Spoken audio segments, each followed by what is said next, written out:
I make sure in the book to let people know that having outcome goals is critical. Wanting to win, whatever a win means, whether it means literally winning, or for some people, a win could be coming in at a certain time or being in the top 10 or the top 100 or just finishing. In that you need a goal like that in order to get off the couch, in order to sort of like, take your bike out of the garage. You have to want something. But where the sports psychology education comes in is people don't, the problem is you can't directly control whether you win or not.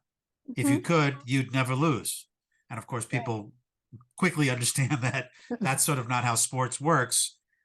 And as we talked about, the reason they're doing it isn't necessarily because they want to win. That might be part of it, but that's not the whole reason why they're doing it. They're doing it to feel alive, to take on a challenge, to discover what they're capable of.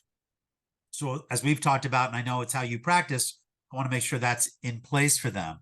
So, the big goal is always to win, but then I talk about having these sub goals or action goals that are the kinds of goals that are actually under their direct control and actually have to do with the playing of the sport.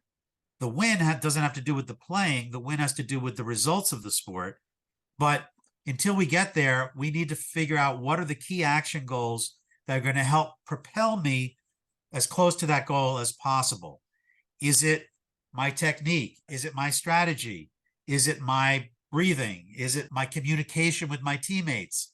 Is it some combination of those sorts of things? We have an expression when we work with competitive athletes who have big tournaments is when the moment feels big, you want to think small. Mhm. Because if you start thinking this is the Olympics and I want to get on the podium in front of the world, before you know it, your head is spinning around in circles